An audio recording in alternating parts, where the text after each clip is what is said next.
New Thought Media Network is proud to present New Thought's Roots and Branches with Reverend Dr. Ruth Miller. Join us every Tuesday at 4 p.m. Mountain Time. Tune in live or watch anytime on our YouTube channel. Discover the rich history of New Thought and its impact on modern spirituality.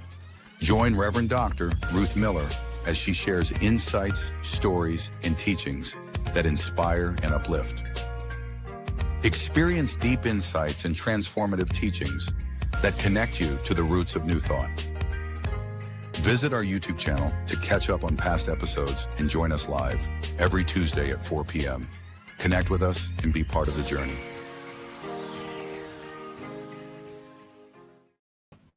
And hi there. My name is Ruth Miller, and I am here for the New Thought Roots and Branches show. This is our 24th episode, which means two episodes for every over 12 weeks or 4 over 6 weeks. And we are completing the 20th century major teachers today. We're going to focus on that amazing woman, Louise Hay. Louise Hay is called by some people the nearest thing to a saint. She is also known as the essence of New Age. She is the leader of the New Age publishing world with her company, Hay House, and is a powerful, powerful teacher of New Thought principles that she learned from one of Ernest Holmes's students. So we're now in our 3rd generation, or actually 5th generation, of teachers in the New Thought tradition. So as we look at our map, we can see that we had all those ancient students and scholars and writers talking about the principles that got woven into the work of Ralph Waldo Emerson. And we see how Phineas Quimby developed his healing method, and then they taught people who taught people who taught people. And way down there on the bottom row, we have Louise Hay and the Hay House. On our next image, we don't see a picture of her because she didn't form an institution. And however, she did teach people how to use her methods. And there are people all over the world who are certified Louise Hay facilitators and instructors. And I think you might even be able to find some here on the New Thought Media Network. In our next slide, we see some of the pictures of Louise Hay. And we can see she worked for a very long time. She started very early on in her life, and she lived 90 years and never really stopped working the whole time. The first two are headshots from the world of the 50s and 60s. The very last one there in the blue jacket is one that was taken on her porch at her home on her 85th birthday. But I like the one where she is just admiring her flowers. Louise was amazing. She really went through some really tough times. As we can see in the next slide, she wasn't born with the name Louise. She was born with the name Helen Vera, and her family was a mess. Her mother and father divorced very soon after she was born in 1926, and that's a hard time to try to get a divorce in this world. Then her mom, trying to support her, would be gone for weeks at a time. I don't know exactly where she was parked when her mom was gone. And then finally, her mother married a man who turned out to be incredibly abusive and required very heavy labor of the child, Louise, as well as the mother, did awful things, both verbally and physically, to both of them.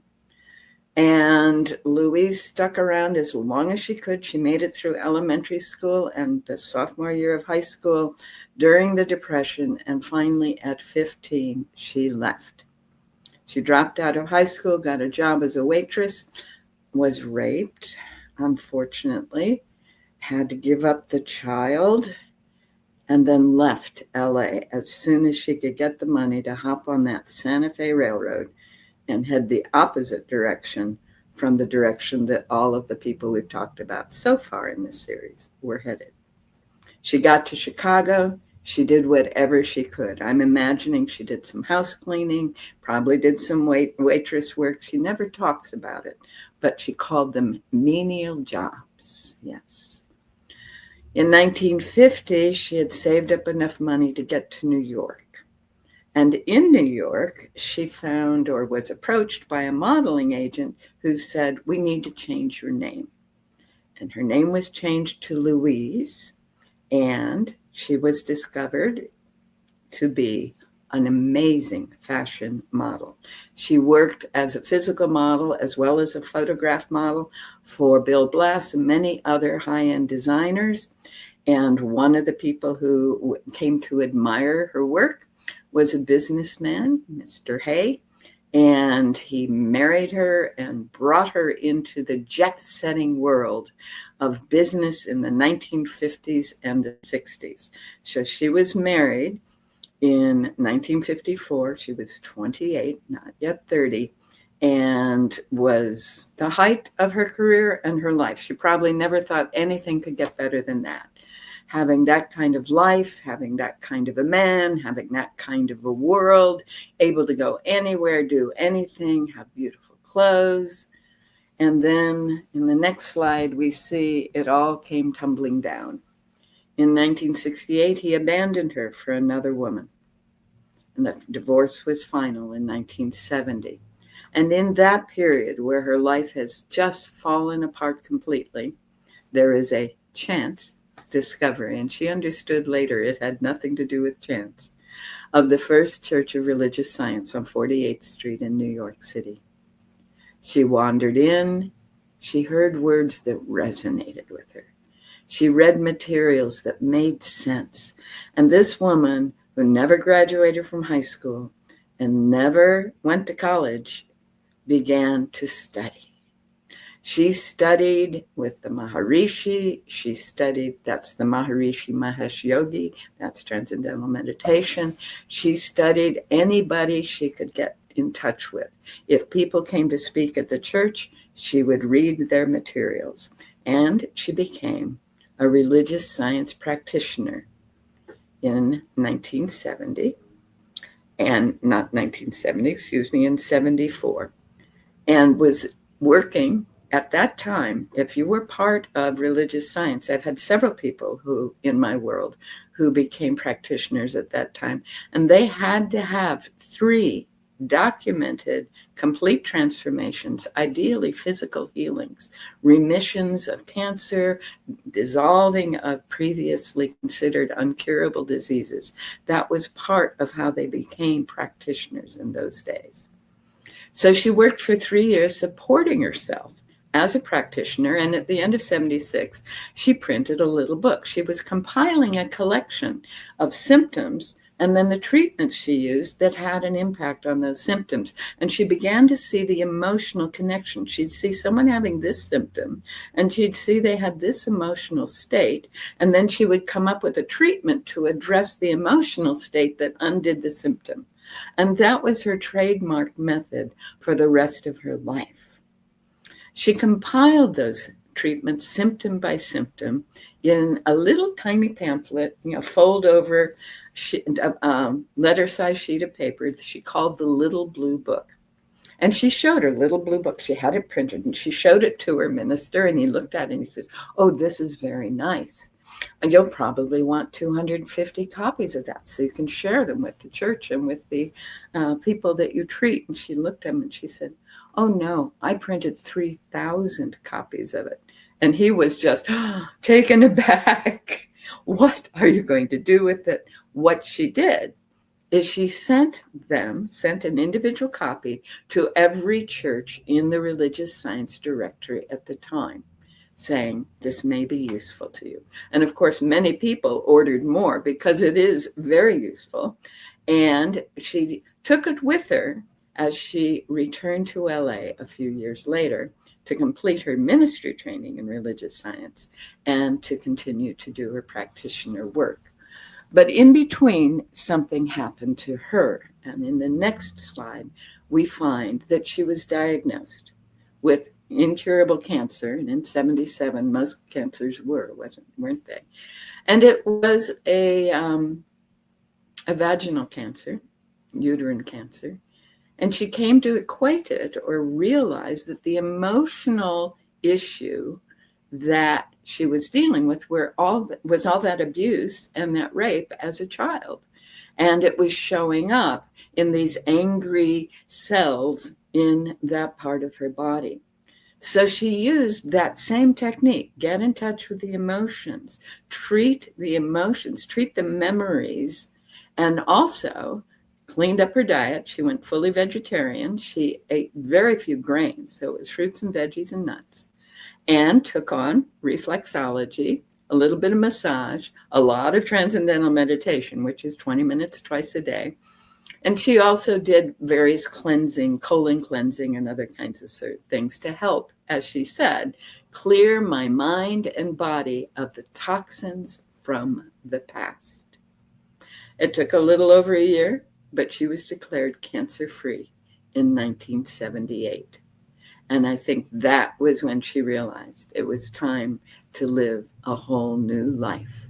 And she went to LA, where she had grown up, but in a whole different mindset, free of the pain of the past. As we look at the next slide, we see that when she arrived, she had some very specific things going on. She took her little book, she formed Hay House, and published it as You Can Heal Your Life. Actually, You Can Heal Your Body. And then, over the next few years, published an expanded version, which included some of the other things that she used in her teachings. And it was called You Can Heal Your Life. And almost everyone in this movement has seen or held or owned more than one copy of You Can Heal Your Life, because that little book, Heal Your Body, is an incredible reference. When we're trying to get at the emotional underlying of a physical symptoms, what is the consciousness that has led to these symptoms? She often gives us a very good first step, and sometimes the final step.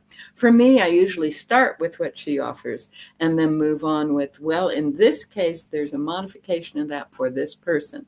But hey, Heal Your Body, excellent reference, and it is woven into the book, You Can Heal Your Life, which was a marvelous contribution to the lives of thousands of people, starting with the AIDS victims that started to show up in her life.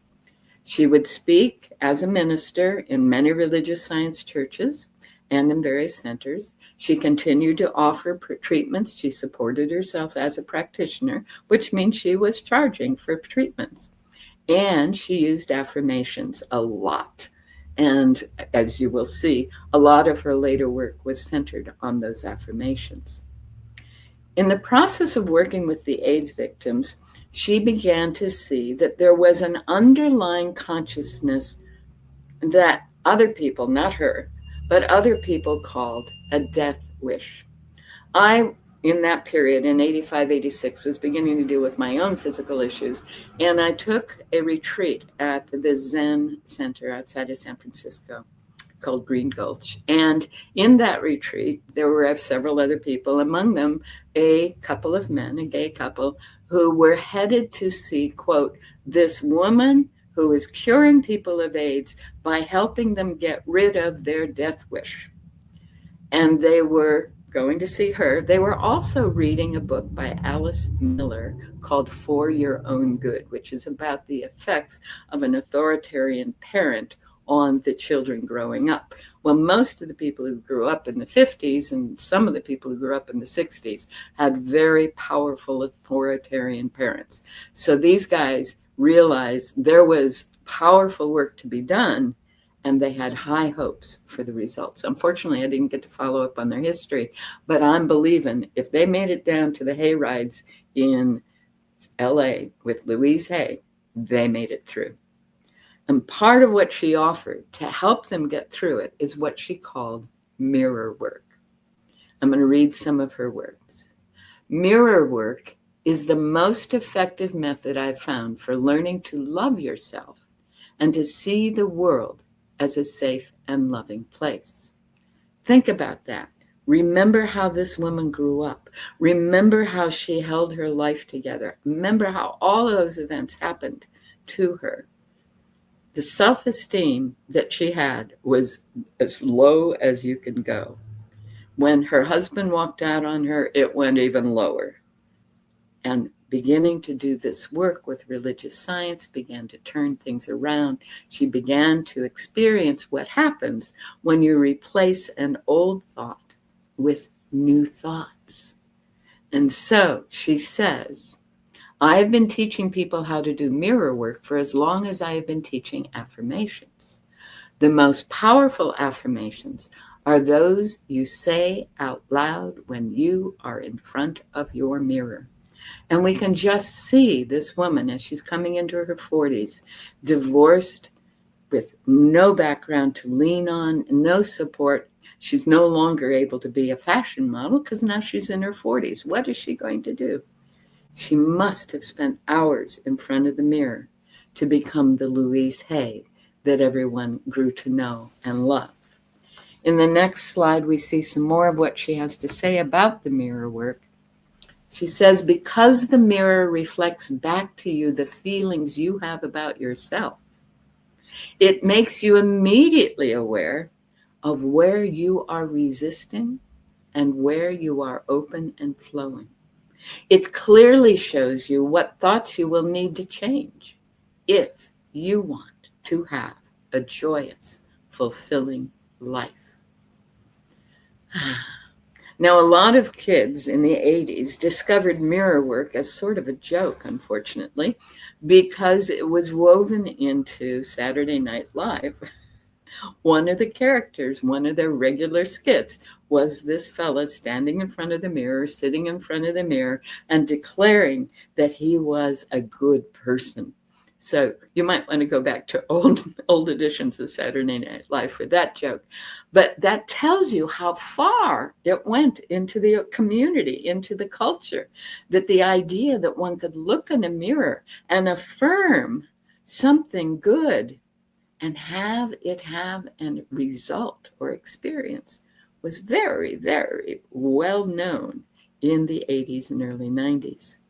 Continuing in this vein, not only do we affirm that which we would wish to see in our world, she tells us when something good happens in your life, you can go to the mirror and say, thank you, that's terrific. Thank you for doing this. You're saying it to yourself. Yes. And there are YouTubers now who are saying, I've been doing mirror work and I'm having amazing results. So you can watch that if you want to, right? And then she says, if something bad happens to you, something that is distressing, right? You can go to the mirror and say, okay, I love you. This thing that just happened will pass, but I love you. And that's forever. For our child self to hear that we are loved forever, because often when something distressing happens, it's our child self that is at the forefront of our awareness. This can be a very, very powerful experience. So even if you're not up to looking in a mirror and saying how wonderful you are, you can at least say thank you for the good things and let the hurt child know that she or he is loved, or they are loved regardless.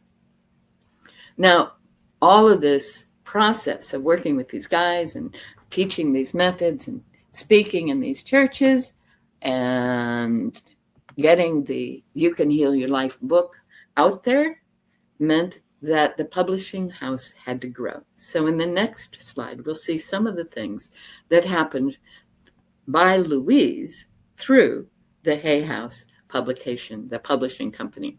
In 84, she brought in an accountant because, well, she didn't have the training to do all of that.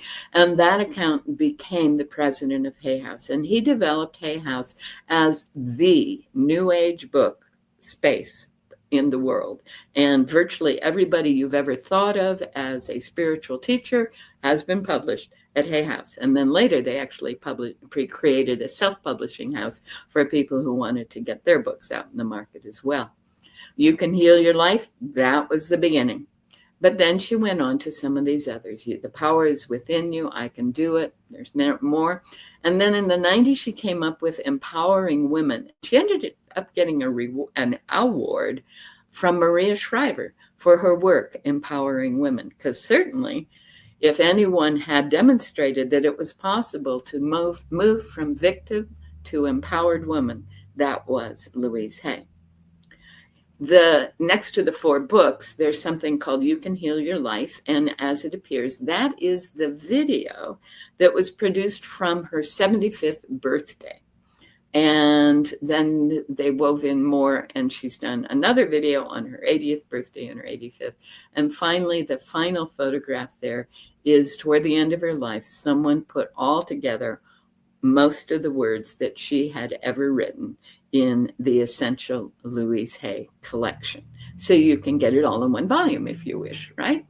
Lots and lots of ways to pick up Louise Hay's teachings. And then there were the affirmations. I didn't even bother to try to take photographs or load images of the affirmations. There are so many variations on Louise Hay's affirmations that could be said in front of a mirror or just could be kept handy. You can pull one every day, whatever. There are hundreds of variations. And if you've been even in a thrift store recently, you probably have. Certainly in a used bookstore, you've seen some of Hay's books and some of her affirmation cards in some form or other. In powerful, powerful, powerful things that can be experienced because of Louise Hay's constant efforts to help people discover what can work in our lives. In the next slide, we're going to see the 3rd major piece. First was affirming, second is mirror work, and third is forgiveness. And I have to say this part of Louise's teachings was critical to my own well-being at the time I was going through my major healing process. I had no idea how much resentment I had been carrying and how much pain and anger I had been carrying about the past. So yes, we'll look at this slide now. For most of us, she says, sitting in front of a mirror and facing ourselves is difficult at first. So we call this process mirror work. But as you can sit and continue, you become less self-critical and the work turns into mirror play. Very soon, your mirror becomes your companion, a dear friend. Wouldn't that be nice? Then she asks, would you rather be right? Or would you rather be happy? Looking in the mirror, are you interested in being right when someone does something? Or are you interested in being happy? Are you interested in being right about the past? Or are you interested in being happy now and into the future? She says in the next point, a state of non-forgiveness actually destroys something within ourselves. Forgiveness means giving up our hurtful feelings and just letting the whole thing go. To release the past and experience now, we want to be willing to just let the whole thing go. This was huge for me. I had been taught that forgiveness was, I forgive you. I don't like what you did, but I forgive you anyway. Things like that. What most of us have been taught. But what Louise Hay helps us understand, and she drew this in part from the Course in Miracles, which I also studied during that time. If I can look at the past and experience no upset, no distress, no fear, no anger, no resentment, no, you did the wrong thing, I can look at the past and all the people that passed and experience only love and light when I look at them, then I know I have let the whole thing go. So the process of forgiving is getting to that place where we can actually look in our mind at the person, look in our mind at the situation, feel in our body the distress that we felt, and allow it to be dissolved and released from the body. Allow those feelings to be expressed out of the body until all that's left is the realization that, as the Course in Miracles put it, all that ever happened was someone was trying to say, I love you. Please love me. That's where I had to get to. And that's where Louise encourages us to be able to get to. So in the next slide, we see how many people were able to get to that place.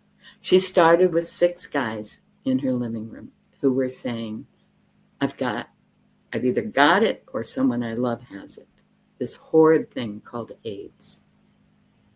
And then it was 9, and then it was 20, and then it was 50. And at 50, they had to rent a room because she couldn't, they were all over everything. They were up and down her stairs. They were on her porch. They were looking in the windows. They rented a room. And then it grew up to 90, and then they had to go to another room. Finally, in the end of the hayride period, there were 900 guys working with her. And she would ride with them in the gay pride parades because they were proud to be who they were. And she was proud to be working with them. What she offered was that safe and supportive environment where people could face the illness and their emotions. They could feel like they belonged and never had that sense of rejection or stigma that was often the case out in the world. What an incredible experience for the men who had been in the closet or barely out of the closet for their whole lives. And her core message, self-love, right? We use the mirror for our self-love and affirmations and that forgiveness of the past. It helped them overcome both the effects, the symptoms, but also the challenges as people around them were passing away or as they were dealing sometimes with the effects of the medications or lingering effects of old symptoms. Well, it was the hayrides that got Oprah's attention. Oprah started telling people about it and brought Louise Hay on, and she brought the book, You Can Heal Your Life. And that was the beginning of the next chapter in Louise's story. Being in that space and teaching self-love, self-forgiveness, forgiveness of others, and affirming what is possible led her to a whole new presence, a global presence, a glowing global presence. And lots of income, which then allowed her to move to a beautiful organic farm in the San Diego area. And she proceeded to live almost completely off the land that she officially owned.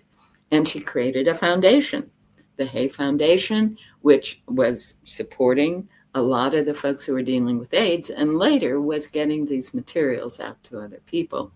And Hay House continued to grow. More and more authors wanted to be part of this movement. And Louise Hay became a household word for anyone who was aware of the possibility of healing outside of the normal world's way of teaching. Now, as I said, self-love was the key. And in the next slide, she talks about it. She says, first, we have to recognize that self-esteem, self-love, and self-worth, whatever you feel drawn to calling it, is a seed that grows if you water it. Isn't that beautiful? To begin to feel good and beginning to love this person that we see in the mirror, or we put clothes on, or we watch the effects of what we're doing in the world, to begin to love that person was clearly for Louise, for poor Helen Vera, right? The beginning of a life. And not only one life, we can see that shift from the post-divorce totally at the bottom of self-esteem through to functioning with these guys in the hayride to the next level, the Oprah endorsed incredible presence that everyone knows about and has plenty of everything she could ever want and many, many people who love her, right? We can see that happening simply by watering the seed of self-love. She says you start by recognizing you deserve to be loved and you deserve to love yourself. Most of us, especially those of us who experienced parenting in the 50s, 60s, maybe in the early 70s, have to learn that we can be loved. It is okay. People actually have loved us, but we didn't always see it. The important thing for many of us has been, think of that person or that group of people who were loving toward us while we were growing up. Then begin to take their love and internalize it. We deserve to love ourselves. She says, when we've been hurt in the past, we sometimes hide parts of ourselves so we can protect ourselves from being hurt again. And boy, aren't there lots of stories and songs about people who have had that experience. And of course, once that protection begins to break down, it hurts so much because all the old hurt and the current hurt happen all together, which again is what happened when Louise was abandoned by her husband way back in the 1960s. So we need to stop hiding those parts of ourselves. That's where the mirror work comes in. And then she says, when we practice loving ourselves, we develop a certain trust that brings us closer to being true to ourselves. A certain trust, a trust that the thoughts I have are worth paying attention to, a trust that I have the capacity to do things, a trust that someone who loves me actually does love me and isn't just saying words. All that kind of trust begins to emerge as we begin to realize that we can be loved and love ourselves. And then she says, that brings us closer to being true to ourselves. So we no longer are trying to be someone out there for someone out there. We're not trying to take care of everybody else. We're no longer trying to make sure everyone else has their needs met or that they think well of us. No, we can start being true to ourselves. And in the next slide, she talks a little more about that as a way to get aware, become aware of our degree of self-love. If you're finding that you're saying or doing things just to appease others, then you're denying your soul's purpose. You're denying yourself happiness. And she says, practice loving yourself often because it's the best way to get closer to who you truly are. And who you are, when she's saying that, she's talking about your spiritual, emotional, and physical self, all as one aligned being, what Emerson referred to as the greater self, the capital S self, Ralph Waldo Emerson in his essay, Self-Reliance. At the very end of her life, she produced a couple more pieces of work, amazing. And in that, she wrote, can you imagine what a whole generation of adults would be like if they had been taught these subjects in school along with their regular curriculum? Can you imagine what that seventh grader that you know or have known might be like if that person had been clear that they could love themselves and that they were worthy of being loved? Those peer group put downs probably wouldn't be happening nearly so much, right? Can you imagine what would happen if the teenagers that we know that get caught up in drugs or gangs or whatever knew that they were loved and felt their own self-love? Do you think they'd get caught up in those gangs or drugs? No, there's no room for it. They understand. They see through it. Yes. And as we look around at the adults in our lives, and often they are the ones who show up as celebrities or as politicians, wow, if they had been taught self-love and forgiveness and the power of affirmations early on, what an incredible difference it would make in their life and in all of our lives. Now, Louise, as I say, learned to write a book, learned to run a company, and learned a few other things along the way. So one of the things that she learned was the effect and the power of our past thoughts, what I believe. All the events you have experienced were created the thoughts and words you used, she says. Yesterday, last week, last month, last year, however many years ago, depending on how old you are. What is important in this moment is what you are choosing and to think and believe and say right now. For these thoughts and words will create your future. And obviously, she knew this from experience. It wasn't just a principle that she had learned studying Ernest Holmes' Science of Mind or listening to the various ministers and teachers along the way. It was something that she had tested and proven, very much as Quimby tested and proved to himself the role of changing one's mind in healing the body. Or as Myrtle Fillmore did when her body's illness was dissolved as she changed her thinking and speaking, right? These people have tested this. It is proven. Or Nona Brooks, who not only healed her own self, but hundreds and thousands of other people experienced healing, removal of symptoms completely because she thought and believed and said the words that were in total alignment with her spirit being, her emotional being, and her physical being. Yes? And Louise goes on to say, your point of power is in the present moment, right now. And it doesn't matter what's happened in the past, and it doesn't matter what might be happening in the future, because right now, all power, all presence, all knowing, all knowledge, all awareness is here.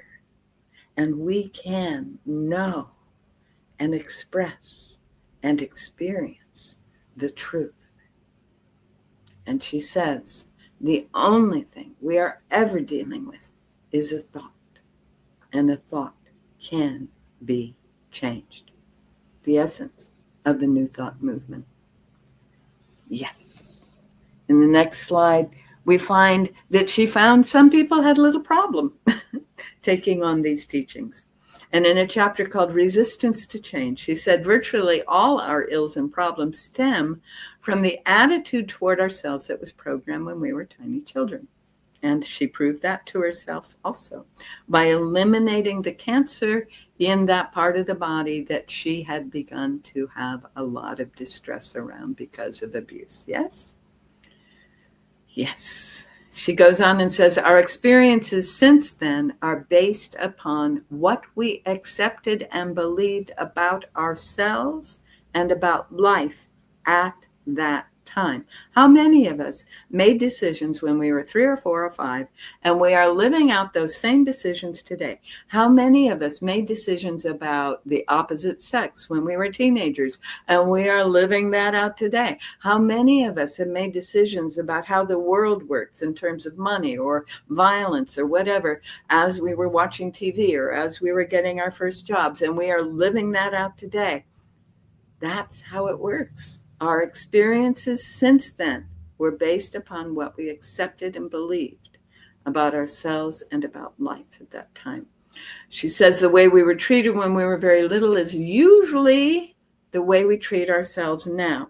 So if you know someone who's pretty harsh with their language toward people around them, just think about how much harsher she or he is toward him or herself, because that's the language that person grew up with.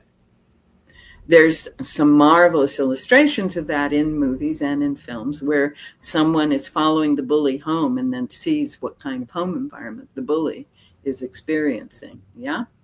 Yeah.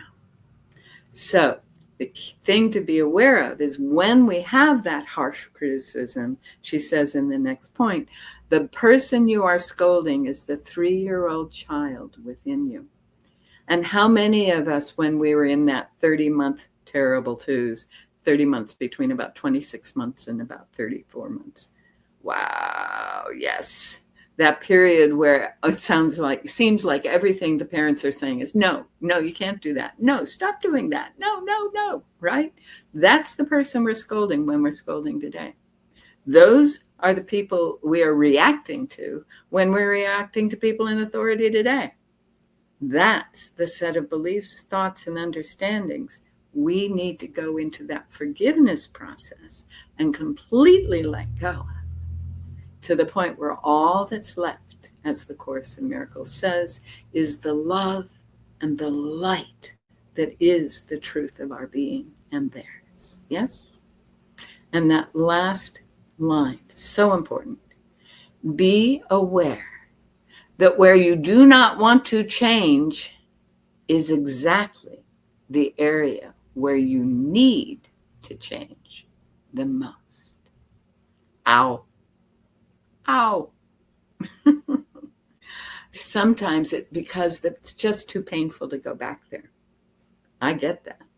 And sometimes it's because we think we've got it handled. Oh, I'm fine there. I don't need to deal with anything there. Believe me, if you think that's the case, you probably need to go there. So wherever you're feeling like, oh, I don't need to change, or oh, I don't want to, take a look, because that's probably the piece that's keeping you from living the life of your dreams. Yes. Isn't it interesting that it took Louise not only to go through all of the distress, but to be surrounded by guys in even greater distress than anything she had experienced? Oh my goodness. To rise above that and to see only the beauty and the joy, see the beautiful beings they were, know the love and the light that is who they are as well as she is, to do that work with them and for them for months. And then the transformation happened. And that next stage, that dream life, came to pass. Indeed. Well, as she moved into that dream life, she began to see even more. She began to talk about building the new. She says, learn to think in these positive affirmations. We tend to think in negative affirmations. And she says that saying, I hate my job will get you nowhere. Continually make positive statements in how you want your life to be. That's what she was doing. And then she says, and this is key in Louise Hay's teaching, and a lot of us had to learn it, make your statement in the present tense. I am, or I have, she says in the next point, your subconscious mind, that unconscious aspect of ourself that's bringing into form, right, as we learned last week, your subconscious mind is such an obedient servant that if you declare in the future sense, I will have or I want, then that's the idea will always stay. It'll stay out there. It's somewhere else, right? It's never now. In Alice in Wonderland, it was jam every other day, never today, if you have to remember this with an image, right? Then she says, it will always stay out of your reach. And then the old thought patterns begin to reassert themselves. So we need to say it again in the presence. I am, I have. And as we learned with Neville, we need to feel that and see that and have it be so real to us. It can't be anything else. Yes? So we can shift our focus back to the new thought. And in the next slide, we see that Louise began to express herself in other ways. Excuse me. The picture of her in front of the painting, it's her very last in a series of paintings. And there actually was an art show of Louise Hay's art in Venice in the years 2000. Excuse me. Well, finally, Louise lived in her oasis, beautiful flowers and vegetables and plants. And she lived and went through her 80th birthday. She had a huge conference and produced a video. Her 85th birthday, she released a whole bunch of new books and new apps online. But in August of 2017, Louise Hay passed peacefully at home at the age of 90, surrounded by people who loved her, loving herself. And that is the life of Louise Hay, the ultimate 20th century New Thought teacher. Thank you so much for joining me in this whole series. It's been a delight to work with you. Have a marvelous life.